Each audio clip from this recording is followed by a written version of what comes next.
Alléluia. Amen. Nous donnons gloire au Seigneur cet après-midi pour la vie, la paix, la joie qu'il nous donne à tout moment. Nous sommes à nos moments de prière et d'évangélisation et nous bénissons le Seigneur pour sa fidélité et sa grâce pour cet après-midi car il a béni chacun de nous et béni aussi tous ceux qui nous suivent. C'est quoi nous lui disons merci. Que la gloire, l'honneur et l'élévation soient à lui et à lui seul. Merci Seigneur pour ta présence avec nous, en nous et au milieu de nous. Au nom de Jésus-Christ. Amen. Amen. Alléluia. Amen. Cet après-midi, nous disons merci au Seigneur Amen. pour tout ce qu'il fait pour chacun de nous.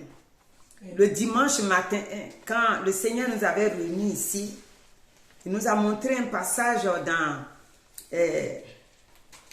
Ésaïe 5, le verset 20, où il a dit que nous devons choisir faire le bien et non le mal. Oui.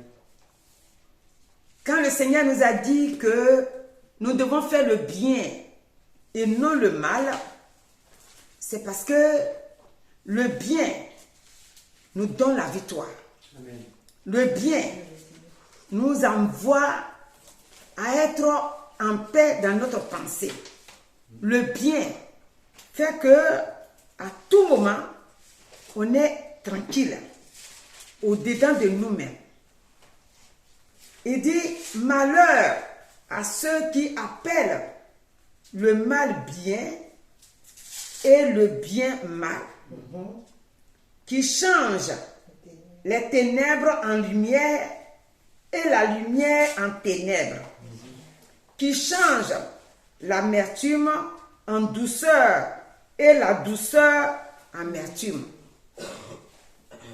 Quand nous sommes devenus enfants de Dieu, le bien doit nous accompagner partout. Et cela, Dieu voit cela dans notre cœur. Dieu, il ne nous voit pas comme nous les hommes. Nous les hommes, je vois mon frère ou je vois ma soeur comme ça, je la vois comme ça et moi je parle selon son comportement qu'elle fait ou qu'il fait. Mais Dieu, lui, il regarde notre cœur. Quand Dieu dit que on ne doit pas appeler le mal le bien. Pourquoi on ne doit pas appeler le mal le bien?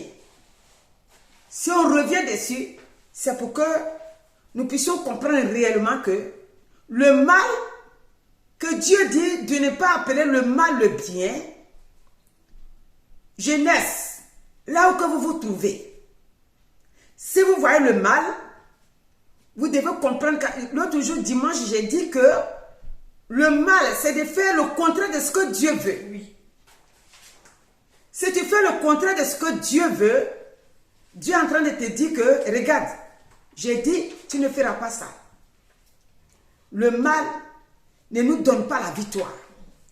Le mal ne nous fait pas avancer.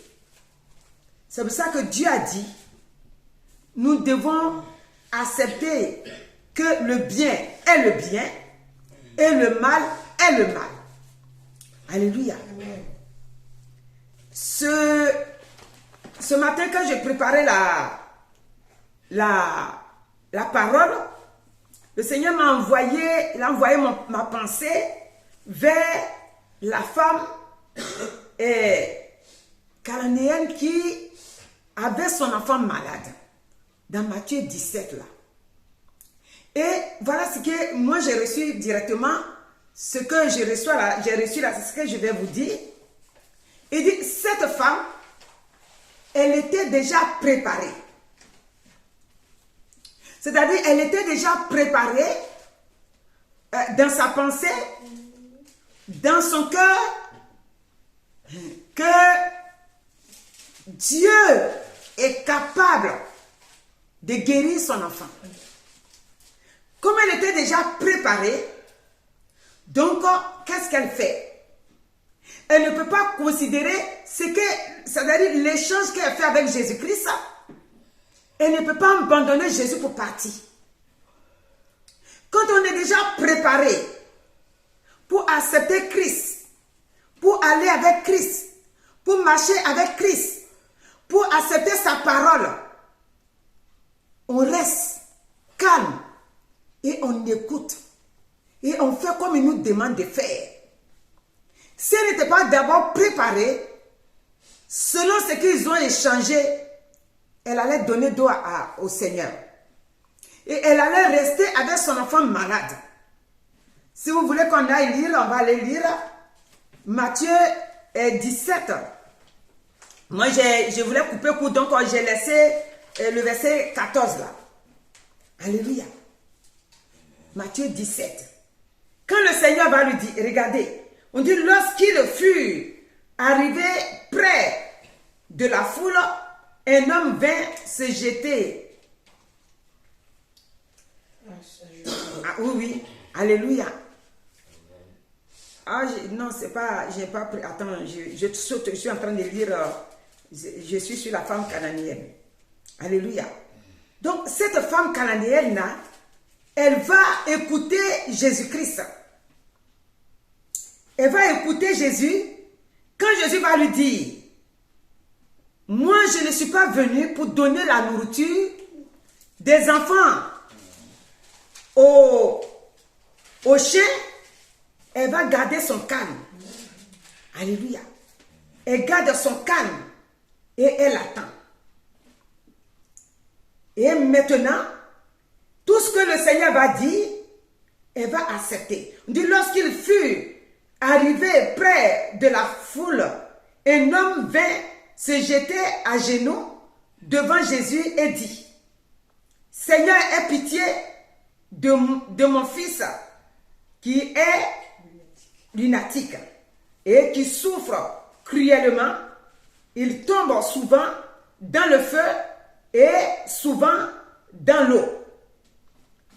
J'ai amené à tes disciples et ils n'ont pas pu le guérir. Donc, ici, c'est un homme. J'ai parlé de la femme cananéenne aussi parce qu'elle aussi, elle avait aussi son enfant malade. Et elle va envoyer aussi son fils vers le Seigneur. Et leur échange, Jésus va trouver que cette femme cananéenne-là, elle a la foi. Elle est déjà préparée. Elle sait que sans Jésus-Christ, il n'y a pas de vie. Et elle attend Jésus. Elle accepte tout ce que Jésus lui dit. Et elle va avoir la santé pour son fils. Parce que son fils, qui tombait dans l'eau, qui tombait dans le feu, la femme était fatiguée de supporter ça. Donc, elle avait besoin que cette souffrance-là puisse quitter. Alléluia. Amen. On va retourner au chapitre 15. Le 17, c'était un homme. Le chapitre 15, au verset 21, c'est la cananéenne. Donc, la cananéenne, Jésus va dire, Jésus étant parti de là, se retira dans le territoire de Tyr et de Sidon. Et voici une femme cananéenne qui venait de ces contrées, lui cria, aie pitié de moi. Tu vois, vous voyez, les deux disent la même chose, aie pitié de moi. Cet homme-là, au chapitre 17, lui aussi, il avait soif que son enfant soit guéri. On peut dire qu'à peu près, les deux enfants-là avaient à peu près la même maladie. Là-bas, l'enfant tombait dans l'eau, tombait dans le feu. Ici aussi, c'est pareil. Le verset 22 va dire, et voici une femme cananéenne qui venait de ces contrées, lui cria, aie pitié de moi, Seigneur, fils de David, ma fille est cruellement tourmentée par le démon. Il lui dit, et donc il lui répondit, pas un mot. C'est-à-dire que la femme elle parle, mais Jésus ne dit rien. Et ses disciples s'approchèrent et lui dirent, avec instance, renvoie-la, car elle crie derrière nous. la femme, elle ne va pas retourner. Malgré ce qu'ils vont échanger, vous pouvez lire jusqu'au 28. Le verset 28 va dire, alors Jésus lui dit, femme, ta foi est grande, qu'il te soit fait comme tu veux. Et à l'heure même, sa fille fut guérie. Pourquoi j'ai commencé en disant que Dieu nous dit, ne prends pas le mal pour faire le bien, et prends le bien pour faire le mal. Si tu prends le mal pour faire le bien, le jour que tu auras des situations compliquées, le mal que tu as aimé ne viendra pas à ton secours. Parce que Jésus-Christ, c'est lui qui est l'auteur du bien. Donc, si tu restes dans le mal, si tu dis ça fait rien, je fais le mal comme je veux, ok. Si tu fais le mal, le jour que tu auras des difficultés, le mal ne viendra pas à ton secours. C'est pour ça qu'il nous a dit, malheur.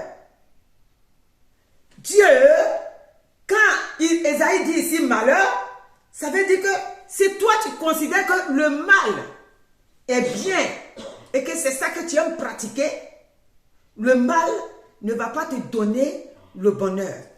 Le mal ne va pas changer ta vie. Le mal ne va pas opérer le miracle. La femme et l'homme qu'on a lu au 17 et au 15, eux, déjà dans leur pensée, ils ont ôté le mal, ils ont ôté les doutes, ils ont ôté les mauvaises pensées. Ils ont ôté le soupçon. C'est pour ça que j'ai dit que leur cœur était déjà préparé. Quand on a accepté Christ, nos cœurs doivent être déjà préparés. Dans les situations dans lesquelles nous passons, on n'a pas besoin de crier beaucoup. On n'a pas besoin de crier. Le dimanche, je vous ai rendu le témoignage. On n'a pas besoin de crier beaucoup. On commande les situations et les situations se déplacent. Parce qu'on a vu que ça c'est le mal et ça c'est le bien.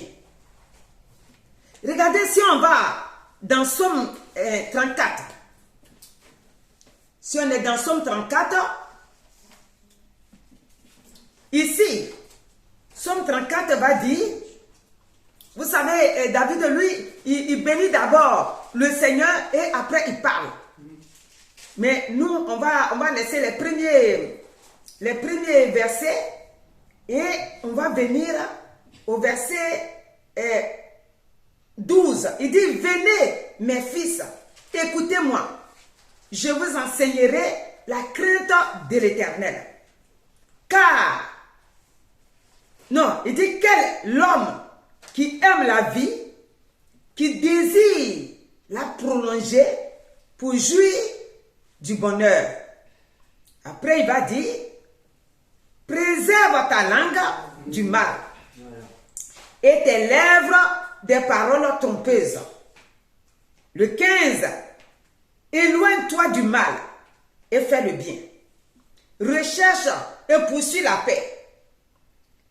Les yeux de l'Éternel sont, le verset 16, sur les justes et ses oreilles sont attentives à leurs cris. Donc, celui qui prend le mal pour faire le bien, le Seigneur lui tourne le dos. Le Seigneur a les yeux et les oreilles fixés sur les justes. Et quels sont ceux qu'on appelle les justes? Les épîtres nous ont montré que les justes, c'est ceux qui ont accepté Christ. C'est ceux que le sang de Jésus a racheté. Le sang de Jésus a payé leur prix. Ils ne vivent plus maintenant sous le règne du péché. Ils ne vivent plus sous la domination de Satan. Ils ont changé d'identité. Ils ont changé de pensée.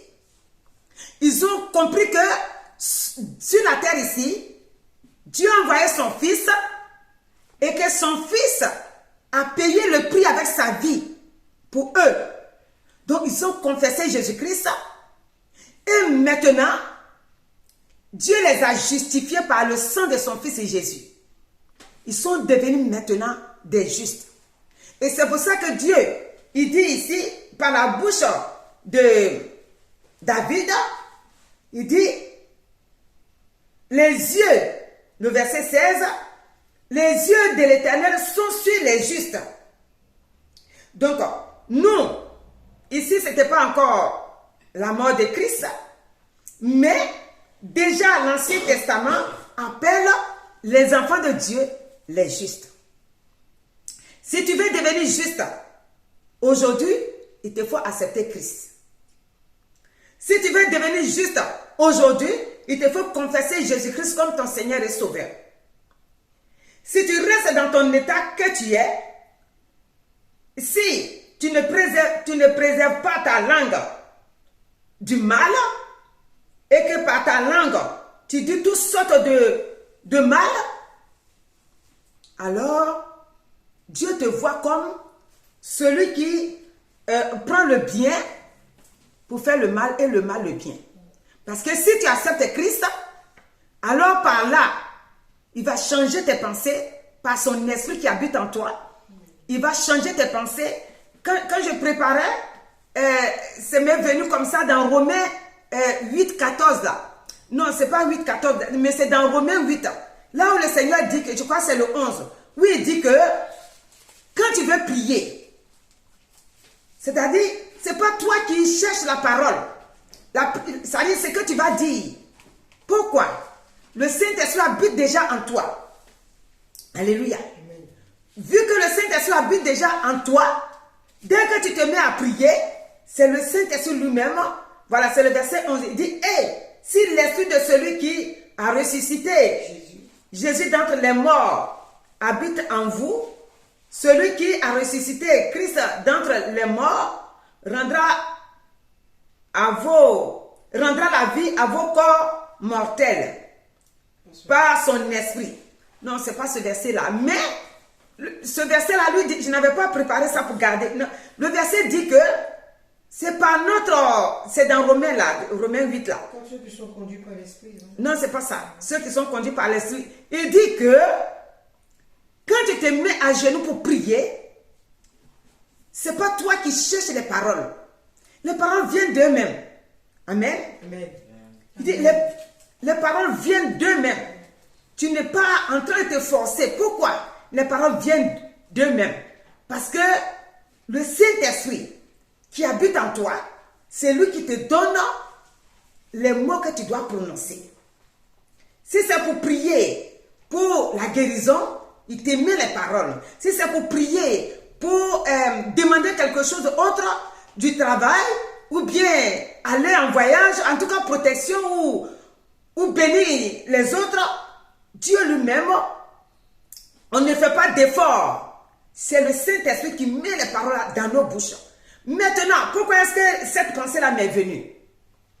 Si tu refuses d'accepter Christ, si tu prends le bien pour faire le mal, pour mettre à la place du mal, le Saint-Esprit ne peut pas être ami avec toi.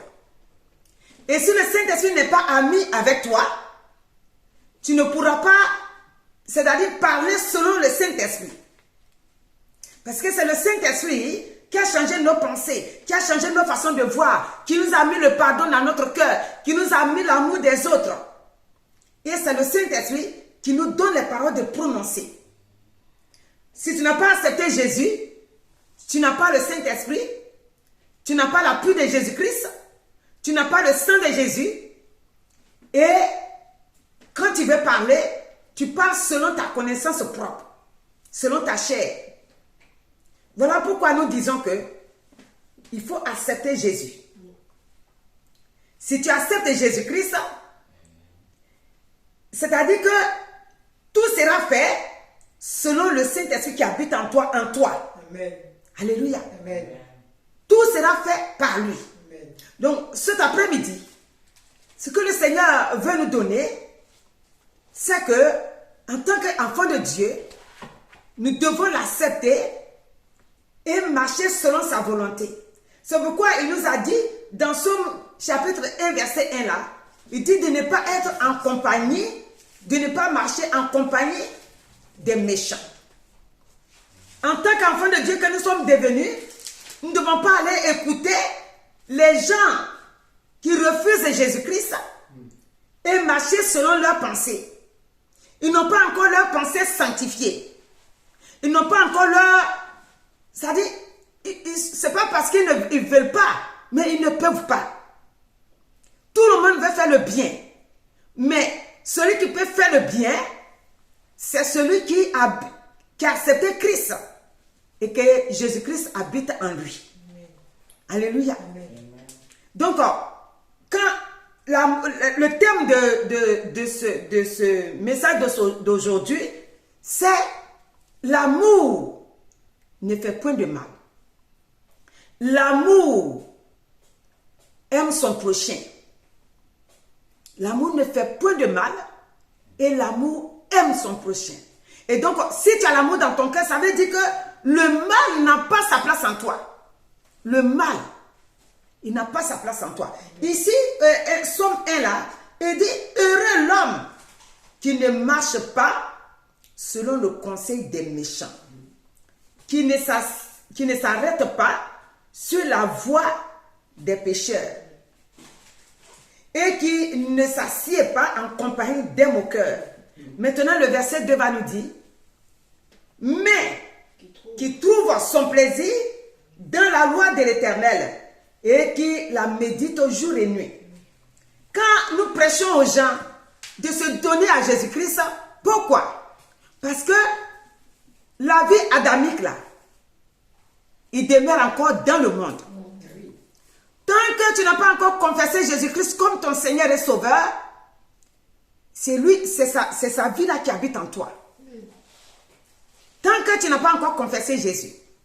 Quand tu confesses Jésus, la vie adamique, c'est-à-dire la vie de péché que Jésus est venu effacer en nous, quand tu confesses Jésus là, cette vie adamique là te quitte.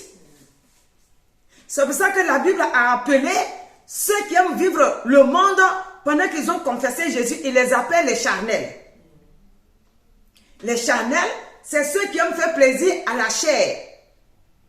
Mais ils ne peuvent pas faire plaisir à l'esprit. C'est pour ça que dans 1 Corinthiens 13 là, la Bible dit qu'ils sont opposés. Même dans Galates 5 aussi, il dit ils sont opposés. C'est-à-dire l'esprit de Dieu et la chair et les choses de ce monde, ils sont opposés. Alléluia. Cet après-midi, c'est une grâce pour la terre que Jésus vienne au monde ici, dans ce monde-là. Mon frère, ma soeur, voici l'appel que je te lance aujourd'hui. Il te manque encore beaucoup de... Comme Dieu, Jésus-Christ a dit à Nicodème, ou à l'homme riche. L'homme riche d'abord. Il lui a dit, il te manque une chose. Parce que l'homme riche, il a tout respecté. Il faisait du bien, il faisait tout. Mais lui manquait l'amour. Parce que quand le Seigneur lui a dit, va vendre tout ce que tu possèdes et viens et suis-moi. Si tu n'as pas l'amour, tu ne peux pas donner tes affaires à quelqu'un. Même une seule aiguille, si tu as donné, après demain tu penses à ça. Après demain encore tu penses à ça. Mais l'amour lui a manqué. Il a tout observé sauf l'amour. Vous savez que, et on a toujours dit, et vous-même vous le savez, que si Jésus-Christ est venu sur la terre ici, c'est par amour. Et donc, celui qui n'a pas l'amour, il ne peut pas se déclarer qu'il est enfant de Dieu. L'amour, elle ne périme pas. L'amour, elle ne fait pas du mal. L'amour ne change pas. L'amour de Jésus-Christ n'a pas changé jusqu'à... Il a donné sa vie à la croix, il est monté au ciel. Si Jésus t'a appelé, cet amour-là va habiter en toi. Amen. Et tu vas prendre, tu vas voir le mal et le bien, le bien. Le mal, ça accompagne Satan et ses démons. Parce que il avait l'onction que notre papa l'appelle ninja ou quoi là. Notre papa, que je ne vais pas dire son nom, mais lui-même il se connaît, parce que c'est lui qui dit ça. Amen. Amen. Il dit ça. Il dit que, comment on appelle ça? Là maintenant c'est moi qui parle. Hein. Alléluia. J'ai dit que celui, ça veut dire que Satan, quand il a été rebelle à Dieu, le Seigneur l'a laissé avec l'onction qu'il avait. Mais l'onction qu'il avait, qu'il a laissé dedans là, c'est l'onction de mort. Ce n'est pas l'onction sanctifié. Il a été rebelle. Donc, cette rébellion qu'il a été dedans là, l'onction qu'il a pensé qu'il a l'onction, il peut tout faire. L'onction n'a rien produit de bon pour lui. Donc, cette onction-là est transformée en mal. Tu as vu un jour Satan bénir quelqu'un? Tu as vu un jour Satan guérir quelqu'un? Non. Tu as vu un jour Satan accompagner quelqu'un pour lui faire du bien? Si tu fais du bien aujourd'hui, demain tu vas le payer très cher. L'onction que le Seigneur lui a laissée s'est transformée en onction de malédiction, en onction de malheur. Donc, celui qui n'a pas encore accepté Christ, pardonnez-moi de dire ça, il ne peut pas recevoir cette nouvelle vie qui est la vie du royaume que Jésus-Christ a envoyé sur la terre. C'est pour cette raison que nous devons rejeter le mal et accepter le bien. Regardez ce que le Seigneur dit ici, dans Jérémie, pas Jérémie, mais dans Proverbe 26 là. Le verset 2 dit, la malédiction. Quand le Seigneur dit la malédiction sans cause n'a pas d'effet. La malédiction sans cause n'a pas d'effet. Pourquoi le Seigneur n'a pas laissé Balaam et Balak maudit Jacob et Israël? Bon, c'est la même personne. Oui. Israël, Dieu a changé Jacob en Israël. Donc, quand Balaam et Balak se sont décidés pour le maudire, et le peuple de Dieu en même temps, Dieu a dit, c'est que lui l'a béni. Personne ne peut maudire. Donc Dieu, quand tu viens au Seigneur, il te bénit. Donc quand il t'a béni, si l'ennemi se lève contre toi, Dieu, il te défend. Même si tu ne vois pas. Donc cet après-midi, je dis l'amour ne fait pas de mal. Si tu aimes quelqu'un, tu vas l'aimer jusqu'à l'infini. L'amour que Dieu t'a donné, c'est son rôle ça. Tu ne peux pas aimer quelqu'un aujourd'hui et puis tu dis, hé ma soeur, vraiment, j'aime trop ton affaire. Ah non, quand je te regarde, j'aime trop ton affaire. Et puis après demain, tu retournes. Tu n'aimes plus son affaire. Jésus n'a pas changé. Jésus n'a pas fait ça. Quand tu aimes quelqu'un, c'est à l'infini. C'est-à-dire, toute ta vie là, l'amour là est là. Même si la personne pense que tu ne l'aimes pas, mais toi, son amour là demeure en toi. Jésus-Christ, il nous dit cet après-midi que l'amour ne périme pas. C'est pour cette raison. Et l'amour va avec le bien. L'amour va avec le bien. Donc, que Dieu vous bénisse cet après-midi. Et que chacun de nous puisse comprendre que faire le bien, c'est pour nous donner la victoire. C'est pour vivre dans la paix. Faire le bien, c'est pour aller et remporter les victoires dans nos vies de tous les jours. Alléluia. On va prier. Éternel notre Dieu, ta parole dit que nous devons choisir de faire le bien, non le mal. C'est pourquoi Ésaïe dit ici, malheur à celui qui prend le bien, le mal pour faire le mal et le bien pour faire le bien. Non, on ne peut pas remplacer.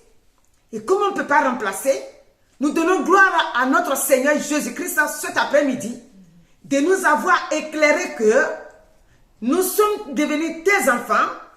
On ne peut pas dire que le mal est bien aujourd'hui et que le bien est le mal. Ce que tu as déclaré bien, c'est sur ça que nous devons marcher jusqu'à la fin. Amen. Alors bénis tes enfants, ceux qui nous écoutent, ceux qui nous suivent. Merci là où ils se trouvent, que ta grâce et ta paix les accompagnent. Amen. Et je sais qu'ils sont déjà bénis. Amen. Parce que quand tu appelles, tu bénis. Que ton sang les barricade. Amen. Et que ta gloire les accompagne. Amen. Au nom de Jésus-Christ. Amen. Amen. Alléluia. Oui.